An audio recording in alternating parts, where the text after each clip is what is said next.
Los anexos de Buster Keaton.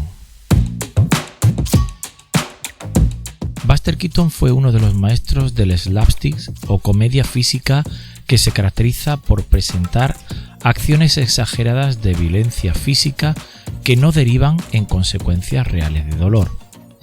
Ya desde muy pequeño se había entrenado en la época del vodevil y se había convertido en un auténtico atleta. Keaton intentó llevar al límite algunos de los gags que podemos asegurar que eran de muy alto riesgo, la gran mayoría sin utilizar un doble. En este pequeño reportaje veremos algunos de los gags más espectaculares que en su época causaron gran asombro y aderezaron sus películas para acercarlas al Olimpo de los dioses del cine cómico. En esta secuencia de su primer largometraje, Las tres edades, del año 1923, el joven huye de la policía por los tejados e intenta saltar del edificio. Inicialmente se suponía que el salto debía abarcar 2 edificios, pero Buster juzgó mal el salto y se estrelló contra el muro de ladrillos, lesionándose rodillas, cadera y codos. Pasó 3 días recuperándose en la cama y al día siguiente siguió rodando. Al revisar las imágenes, Buster decidió aprovechar su error, transformándolo en la increíble secuencia que vemos a continuación. La idea era amortiguar la caída con unos toldos para llegar hasta una sala de bomberos. Así se terminaría el gag.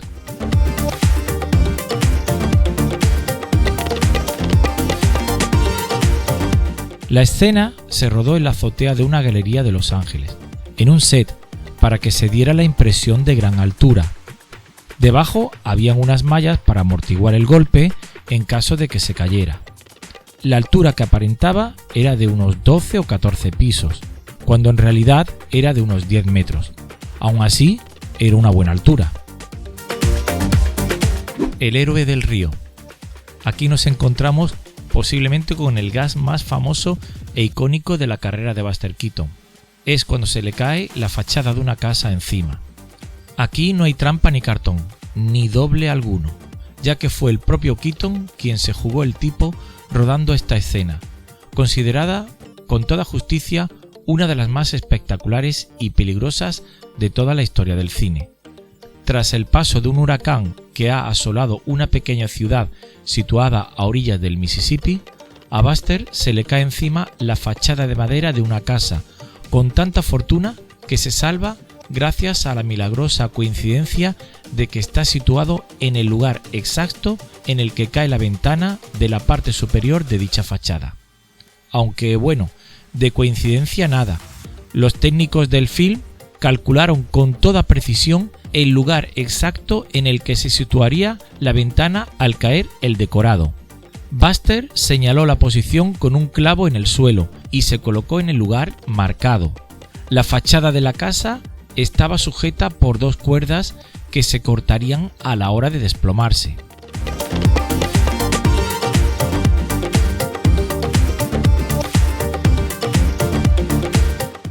En la película se ve tras la ventana a uno de los operarios en el momento de cortarla. Un error de cálculo de unos centímetros le podría costar la vida. La secuencia salió perfecta, aunque no le quedaron ganas de realizar una segunda toma. En el moderno Sherlock Holmes, de todos los trucos que nos ofrece Keaton, hay 2 que destacan con luz propia y que, aunque hoy en día están superados gracias a las posibilidades de los efectos digitales, en aquella época parecían trucos de pura magia. El primero es la escena en que penetra en la película.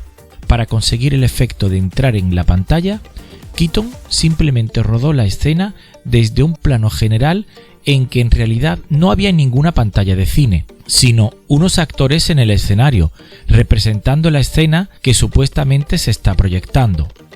El telón de fondo, que simula a una pantalla de cine, estaba perfectamente iluminado para que pareciese dicha pantalla. Luego se producía un corte a partir del cual sí que se veía una película.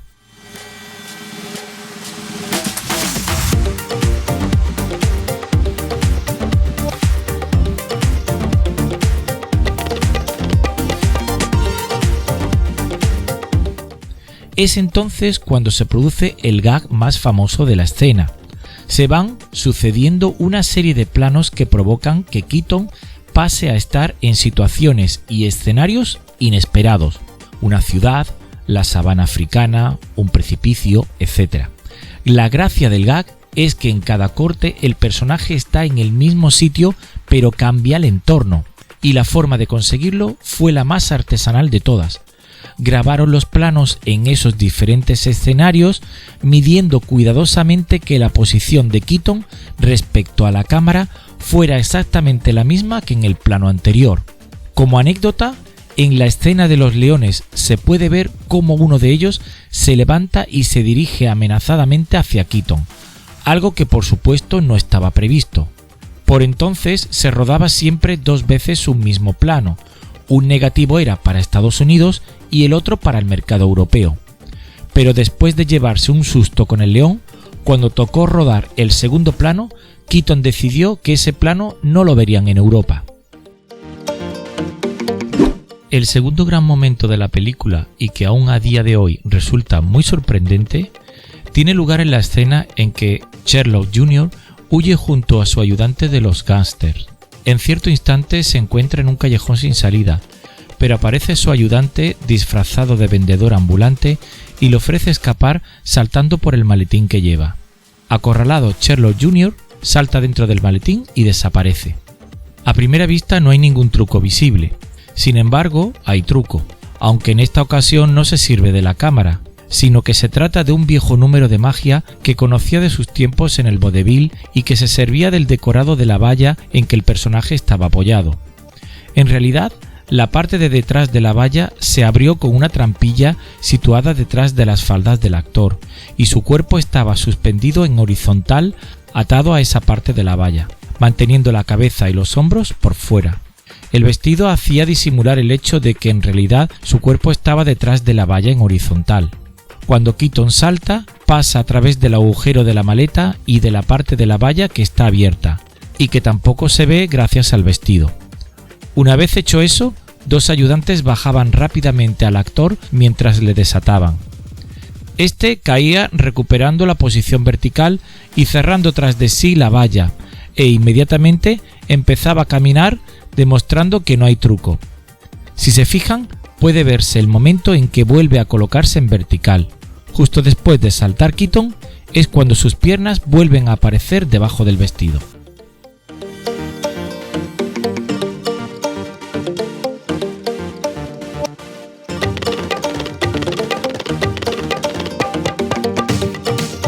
Añadiendo otro tercer momento a esta película, nos encontramos con una persecución en moto repleta de trucos visuales y otros que no son tanto de trucos.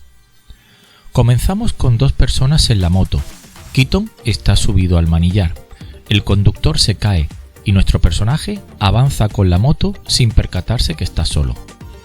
La caída del motorista la hizo el propio Keaton. Para alguna secuencia donde se ve astucia y gran dominio de la motocicleta, aquí no había truco. Nuestro personaje practicó durante bastante tiempo para poder rodarla. Esto le llevó a varias caídas y choques hasta poder dominar por completo la motocicleta.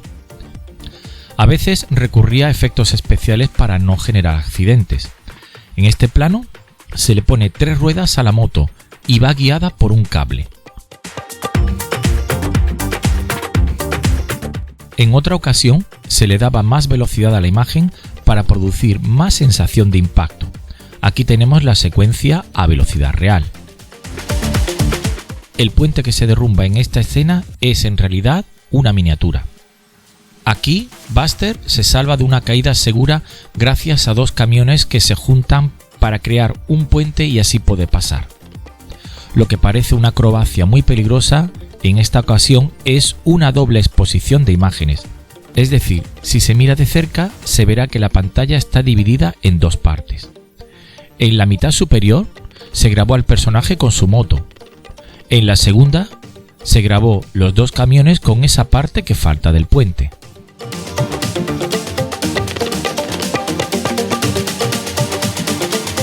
Luego está la toma en la que Buster se acerca a la vía y hay un tren que casi choca con él. Posiblemente no es tan peligroso como parece. Prestar atención y veréis que se grabó al revés. Buster Keaton era un valiente que asumió riesgos, pero no era tonto.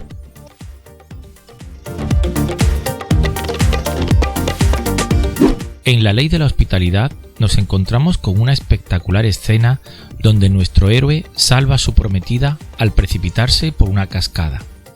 Buster se ata una cuerda a la cintura y salta para cogerla. Por debajo de sus pies, los árboles y las rocas acentuaban la sensación de peligro y de gran altura. Este rodaje se había admitido durante años que se rodó en un paraje natural con sus consiguientes riesgos al encontrarse a tanta altura. Sin embargo, se pudo saber en algunas fotografías encontradas que el set se construyó en una piscina en el estudio de Keaton. El valle era una gran miniatura cubierta de pequeños árboles. El número, sin embargo, es real. Buster Keaton es quien está sobre la cuerda. Si se mira bien, en lugar de Natalie, la chica, había una marioneta y el siguiente plano se reemplazó por un especialista. Debajo de la cascada se puede observar una malla de protección. Todo esto no quita el gran trabajo de nuestro personaje, que no quiso nunca utilizar ningún doble. Durante la filmación, Keaton tragó tanta agua que necesitó de un médico.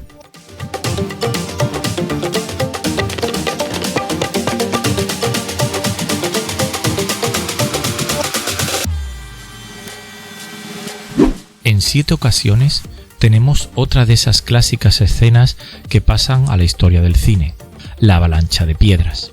Mientras bajaba por la ladera de una colina, van persiguiéndole un gran número de piedras y rocas de diferentes tamaños.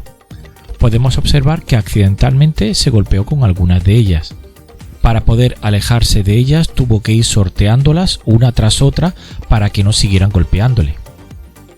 Construyeron rocas desde el tamaño de una naranja hasta una que tenía 2,5 metros de diámetro y pesaba alrededor de 200 kilos. Evidentemente, las rocas se hicieron de papel maché. Personalmente, esta fue una de las escenas que más les gustó a Keaton. Aquí, desde luego, deslumbra con su gran poderío físico, una auténtica hazaña.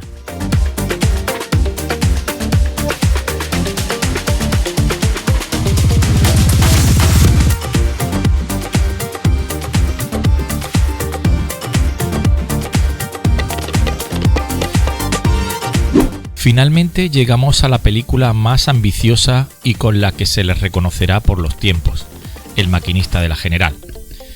Es un alarde de trucos visuales y gags complicados y peligrosos. El maquinista supuso su antes y después del control de sus películas como director. En ocasiones no requería de grandes habilidades atléticas o acrobáticas, sino nervios de acero y la capacidad de permanecer inmóvil cuando se necesitaba. En esta escena, que es posiblemente la de mayor riesgo de la película y quizás la más bella de su carrera, el personaje ha sido rechazado por su novia. Triste y devastado, se sienta en la biela del acoplamiento de la locomotora y de repente el tren comienza a moverse. Johnny está distraído y no se percata de lo que ocurre a su alrededor. Keaton estuvo manejando la locomotora durante toda la película y lo hacía con gran maestría y destreza.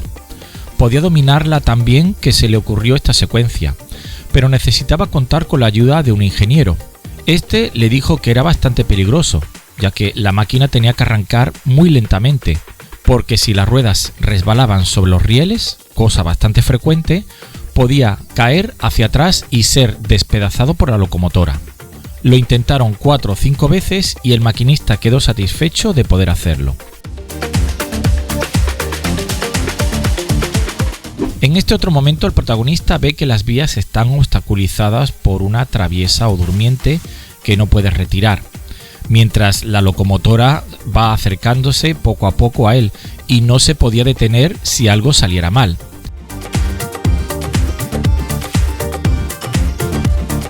Pero tan pronto como consigue quitar dicho durmiente, observa otro y Johnny instantáneamente derriba al segundo utilizando el primero. El truco, sin embargo, tiene un secreto. Buster no utilizó durmientes originales, sino un atrezo o un objeto de menos peso. Si no hubiera podido sacar la primera traviesa a tiempo o hubiera fallado en el momento del lanzamiento a la segunda traviesa, la locomotora podría haberse descarrilado y Keaton podría haber resultado herido o muerto. Se hizo en una toma. Estas solo han sido algunas de las infinitas secuencias más llamativas y que he querido compartir con vosotros, tanto en sus cortometrajes, que fueron un buen ensayo para todos estos trucos visuales y gags, como largometrajes, están repletos de esa magia que sabía darle para que el espectador disfrutara intensamente. Keaton se dedicó con cuerpo y alma y con gran pasión al cine, y es justo agradecérselo.